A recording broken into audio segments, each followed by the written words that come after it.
Hey folks, Dumonk the Artist coming at you once again from my hidden bunker deep within the bowels of the city.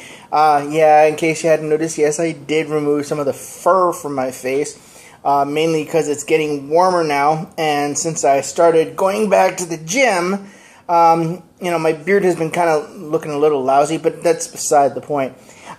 Today I kind of want to talk about an article that was put in my Facebook by a friend of mine who, in the interest of maintaining some kind of friendship with him, I'm not going to mention his name because it's not relevant to the conversation, but the article in question was titled, "A Letter to White People Using the Term Two-Spirit."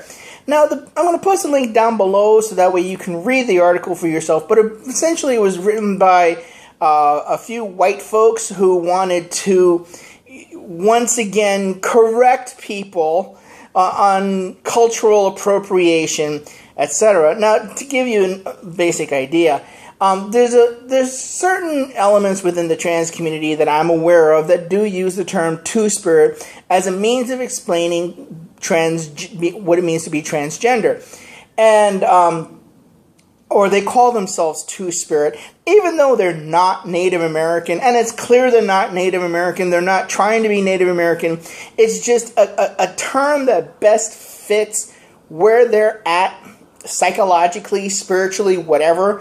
And apparently, some folks within the Native American community are a little bit upset about that because two-spirit has a very specific meaning to their culture and to, within their ethnic group. So, the article proceeds to talk briefly about why cultural appropriation is bad and horrible, and that, you should stop doing it, that you should stop appropriating people's culture because Native Americans have suffered enough. They forgot about Ireland's 800 years of oppression, but that's beside the point. Native Americans have suffered enough, and, they don't need a bunch of white people appropriating their culture because it's rude and offensive and horrible and blah, blah, blah, blah, blah. Anyway, that being said, one of the things that I'm kind of have to point out to some folks is that in the United States, everything is a cultural appropriated something or other, or has some cultural significance to somebody else.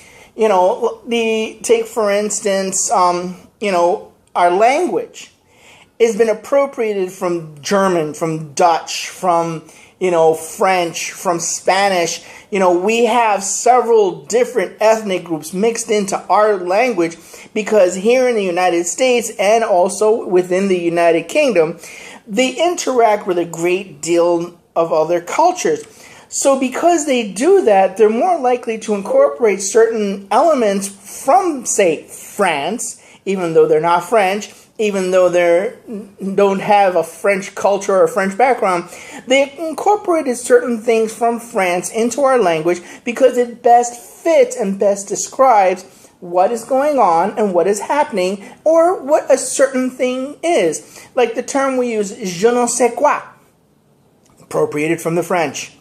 Or if we talk about things like in Spanish, where a lot of people are now incorporating or appropriating Spanish food or Spanish-style cooking into their diet because, it tastes good. Artists do this all the time where, we see an artist that's successful and that draws really well. We may incorporate certain things that they do, like their inking style and maybe their cross-hatching or certain other elements in order to help our art become a little bit better and a little bit more pleasing to the eye and perhaps a little bit more popular. Appropriation is something that's done in our culture regardless. Somebody does something cool, somebody eventually adds it to their repertoire and makes it theirs as well. Why? Because it's something that either works really well or it's something that just tickles you. Doesn't necessarily mean that they're trying to insult the person that they're stealing it from. If anything, they're trying to say, you came up with the best definition or the best explanation or the best way of doing something. So because you came up with the best way of doing something, we're going to incorporate it into the way we do things because, hey, it works better, and it works, it helps things a little bit more clearly. So I don't necessarily subscribe to the idea that any cultural appropriation is a bad thing. If something works, you use it. If something doesn't work, you don't use it. If you find something that is a little bit more, is a little bit cooler, what's to stop you? Like take for instance this here shirt. Now, I personally have never been in the military, and that's obvious. I've never been in the military, but you know what? This shirt is comfortable.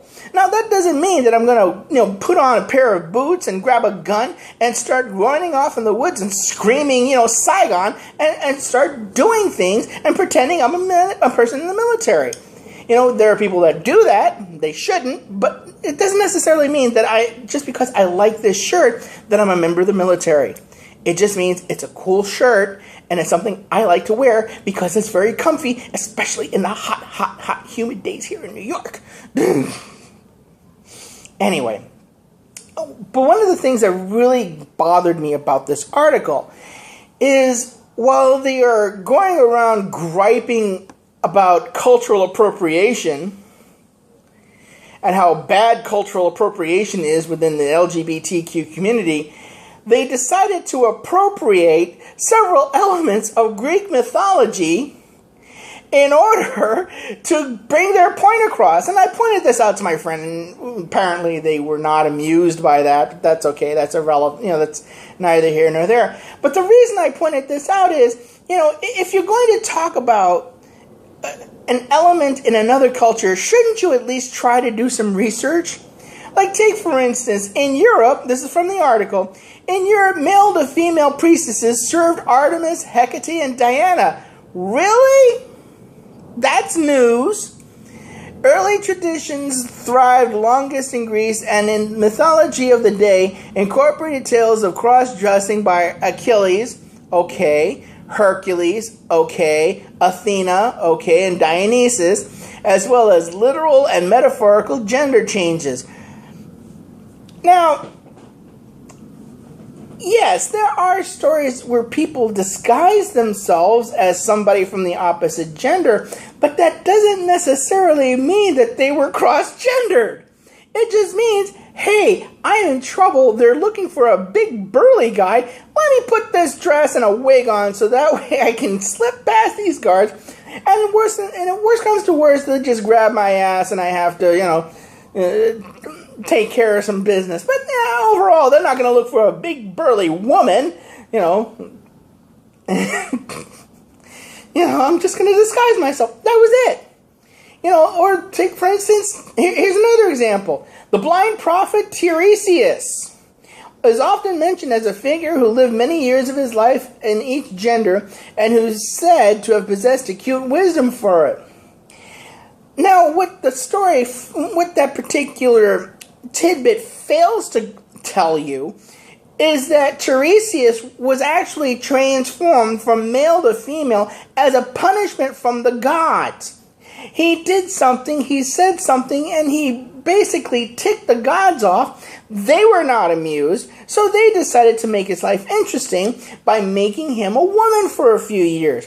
The thing was, Tiresias eventually grew to like it. He got married, he had kids, he had a very rich and full life as a woman, and he did gain some wisdom out of it. But the gods realized, you know what, he's not suffering.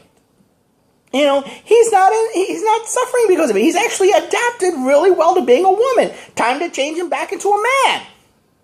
It's not like he was like, oh, woe is me, I have boobs. It was more like, hey, this is cool. I'm gonna enjoy this for a while. Another example was the example of Caeneus. Let me read you what the article said.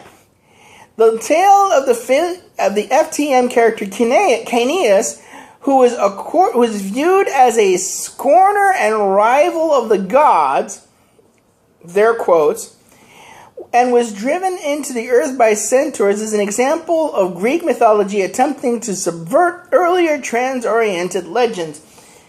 No! If you take the little bit of time to grab onto your Google, to go to Google, and you look up Canius, the reason that originally she, had been transformed from female to male was not necessarily because she had always felt like she was a male, but because she was raped by the god Poseidon. And Poseidon kind of like said, all right, my bad, sorry, here, I'll change you to a guy so that way you don't have to be raped again. Not much better, okay? But at the same time, a little bit of research and a little bit of, common sense thinking would have told you that your interpretation right there is wrong. Now, why am I saying this? You're appropriating Greek mythology as a means of yelling at white people who are culturally appropriating. You're doing the exact same thing you're yelling at other white people to not do. Anyway, so that's it for now. I'm going to post a link down below to the article in question. You could read it for yourself. It is painful as hell to read. But, I'll even post a couple of links to the mythology in question down below so that way you can see for yourself. And it's a minor thing, but I'm, in my thinking, if you're going to cite mythology, try to be as close to the original as possible.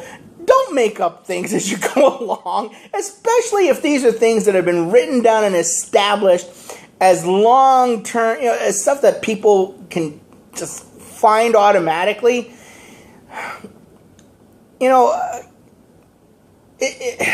Anyway, this is Dumak the Artist signing off. Sanchini Falcha, have a nice day.